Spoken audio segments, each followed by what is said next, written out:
Welcome to my YouTube channel science. अगर अभी तक आपने मेरा चैनल सब्सक्राइब, लाइक और शेयर नहीं किया तो काइंडली सब्सक्राइब करें, लाइक करें और शेयर करें ताकि मैं मज़ीद वीडियोस अपलोड करती रहूं। मेरे चैनल का लिंक नीचे डिस्क्रिप्शन में दिया गया है। हम बेसिकली डिस्कस कर रहे हैं chemistry 9th chapter 4 structure of molecules. आज का जो हमारा टॉपिक है वो है coordinate covalent bond. Previous lecture में हमने टाइप्स ऑफ कोवेलेंट बॉन्ड को डिस्कस किया था। आज हम डिस्कस करेंगे coordinate covalent bond. Coordinate covalent bond का बेसिकली दूसरा नाम डायरेक्टिव कोवेलेंट बॉन्ड भी है। तो ये सिमिलर हैं, directive covalent bond and coordinate covalent bond.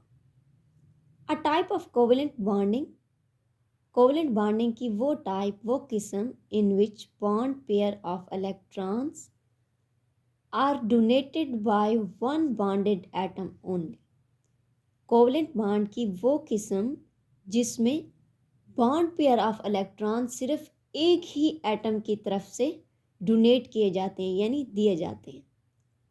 अब समझने वाली बात यह है कि हमेशा केमिकल बॉन्ड जो बनता है वो दो एटम्स के दरमियान बनता है, और कोवेलेंट बॉन्ड में हमने क्या पढ़ा है कि कोवेलेंट बॉन्ड बेसिकली क्या है, शेयरिंग ऑफ इलेक्ट्रॉन्स। अब ये कोवेलेंट बॉन्ड की एक और टाइप है जिसको कहा जाता है कोऑर्डिनेट कोवेलेंट बॉन्ड। तो कोऑर्डिनेट कोवेलेंट बॉन्ड भी बेसिकली शेयरिंग ऑफ इलेक्ट्रॉन्स ही है, but by only one atom.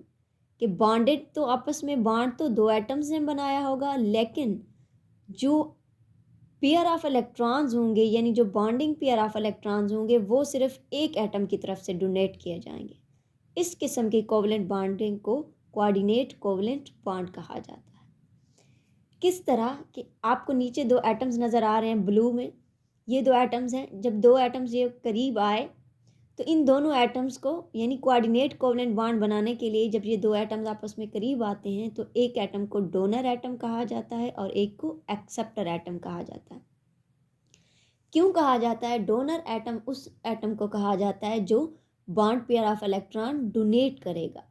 जो atom bond pair of electron donate करता है उसे डोनर एटम कहते हैं, और जो atom bond pair of electron accept करता है उसे एक्सेप्टर एटम कहा जाता है। नीचे आपको लिखा हुआ दिखाई दे रहा है कि donor atom donate electron pair and acceptor atom accept electron pair. यानी वो एटम जो इलेक्ट्रॉन डोनेट करेगा is called donor atom, and वो एटम जो इलेक्ट्रॉन एक्सेप्ट करेगा कॉल्ड एक्सेप्टर एटम।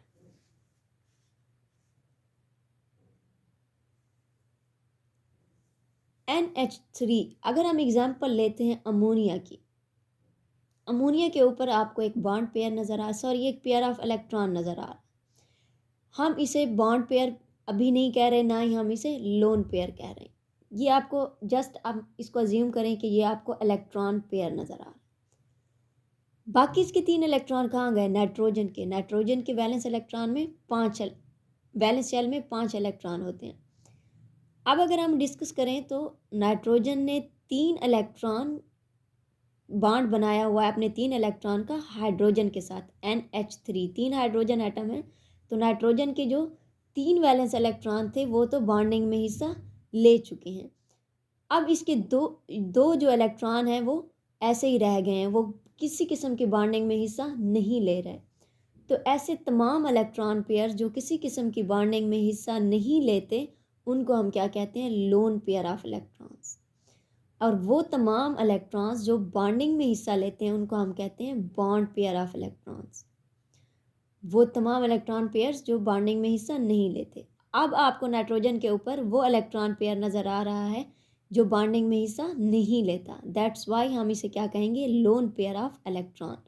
और नाइट्रोजन के पास एक लोन पेयर ऑफ इलेक्ट्रॉन होता है। नाइट्रोजन इसी लोन पेयर ऑफ इलेक्ट्रॉन को दूसरे बॉन्डेड एटम के साथ शेयर करता है और नतीजे में कौन सा बॉन्ड बनाता है? Coordinate covalent bond. Non bonded electron pair available on an atom is called lone pair. किसी भी एटम के ऊपर नॉन बॉन्डिंग इलेक्ट्रॉन पेयर जो मौजूद होते हैं उनको क्या कहा जाता है? लोन पेयर कहा जाता है। For example, one loan pair is available on nitrogen in ammonia. कि अगर हम अमोनिया का एक मॉलिक्यूल लेते हैं तो अमोनिया में नाइट्रोजन के ऊपर एक लोन पेयर मौजूद होता है।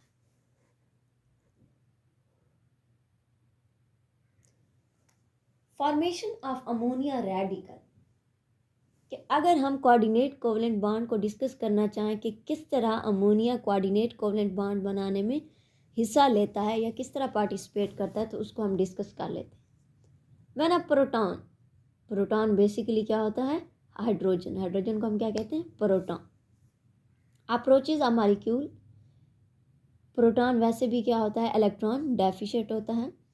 When a proton approaches a molecule with a loan pair of electron, कि जब कोई भी प्रोटॉन किसी ऐसे मॉलिक्यूल की तरफ अप्रोच करता है कि उस मॉलिक्यूल के पास लोन पेयर ऑफ इलेक्ट्रॉन मौजूद हो, that lone pair is donated to H positive, तो वही मॉलिक्यूल क्या करता है, अपना लोन पेयर उसी हाइड्रोजन को डोनेट कर देता है, and a coordinate covalent bond is form, और नतीजे में क्या बनता है, कोऑर्डिनेट कोवलेंट बॉन्ड।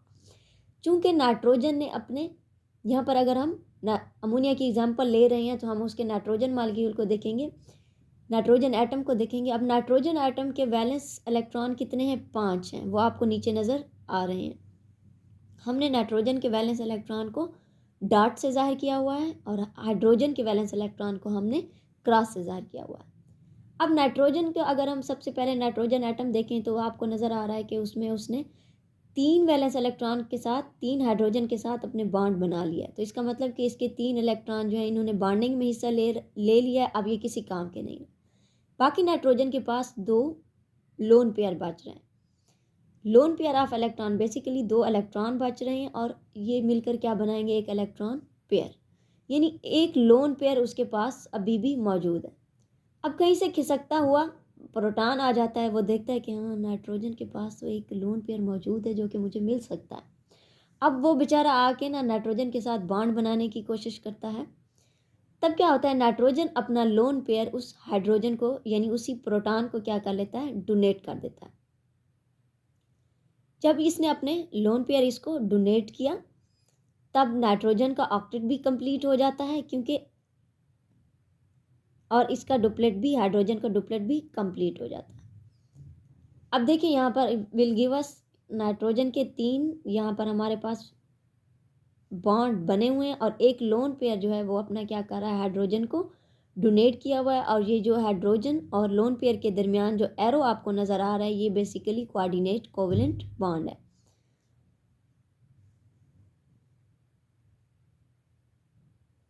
इस तरह अगर हम डिस्कस करें coordinate covalent bond between ammonia and BF3, boron trifluoride, boron के हमारे पास एटॉमिक नंबर क्या होता है, 5। अगर हम बोरान के इलेक्ट्रॉनिक कॉन्फ़िगरेशन देखें, 1s2 2s2 2p1, इसका डुप्लेट तो कंप्लीट हो गया। अब इसके वैलेंस शेल में 3 इलेक्ट्रॉन मौजूद है।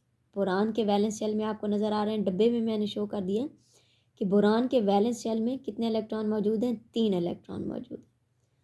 अब बात ये आती है कि बोरान को अपना ऑक्टेट कंप्लीट करने के लिए 5 इलेक्ट्रॉन की ज़रूरत है। 3 उसके पास मौजूद हैं, ऑक्टेट कंप्लीट करने के लिए उसे मज़ीद 5 इलेक्ट्रॉन की ज़रूरत है। तो ये क्या करता है बोरान, इसके जो 3 वैलेंस इलेक्ट्रॉन हैं, ये उन्हीं 3 वैलेंस इलेक्ट्रॉन की बॉन्डिंग बनाता है फ्लोरीन के साथ।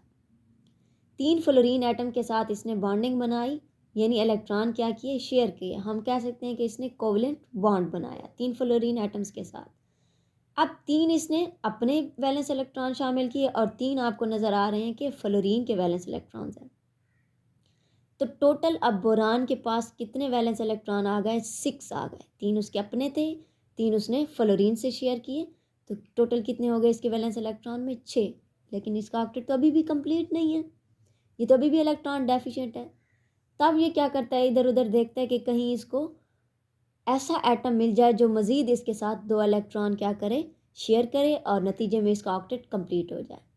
हाइड्रोजन की तरह अगर इसको भी अमोनिया के साथ मिला दिया जाए तो ये क्या करता है, अमोनिया के नाइट्रोजन एटम के पास चूँकि 2 वैलेंस इलेक्ट्रॉन लोन पेयर की सूरत में मौजूद होते हैं, तो ये उन्हीं वैलेंस इलेक्ट्रॉन को अपने साथ शेयर कर लेता है।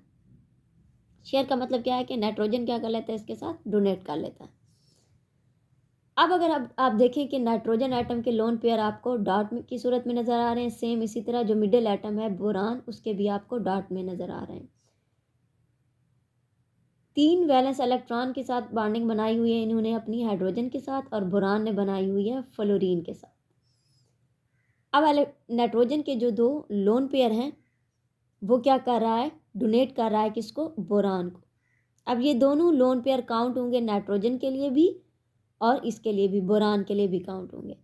विल गिव अस, अब देखिए दरमियान में आपको 2 लोन पेयर नज़र आ रहे हैं, यानी एक लोन पेयर नज़र आ रहा है, और ये लोन पेयर किसकी तरफ है, बोरान की तरफ है।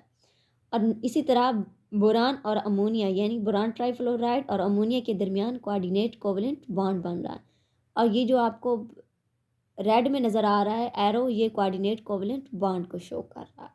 तो इस तरह बोरान का भी क्या हो रहा है, ऑक्टेट कंप्लीट हो रहा है, और यहाँ पर नाइट्रोजन ने डोनर एटम के तौर पर काम किया है और बोरान ने एक्सेप्टर एटम के तौर पर काम किया है, क्योंकि हमने कहा था कि वो एटम जो loan pair of electron donate करेगा वो क्या कहलाएगा, डोनर एटम, और जो बॉन्ड पे lone pair of electron accept करेगा वो क्या कहलाएगा, एक्सेप्टर एटम। इस तरह बोरान अपना ऑक्टेट क्या कर लेता है, कंप्लीट कर लेता है, क्योंकि नाइट्रोजन का तो ऑलरेडी ऑक्टेट कंप्लीट है ना, 3 उसके अपने हैं, 3 उस वैलेंस इलेक्ट्रॉन उसने बॉन्ड बनाया हुआ हाइड्रोजन के साथ, 6 उसके ये हो गए, 2 उसके ऑलरेडी नॉन बॉन्डिंग के तौर पर मौजूद हैं। तो यही नॉन बॉन्डिंग वो क्या करता है, बोरान के साथ शेयर करता है, तो नतीजे में क्या होता है कि बोरान का ऑक्टेट भी कंप्लीट हो जाता है और नाइट्रोजन का ऑक्टेट भी कंप्लीट रहता है। Thank you.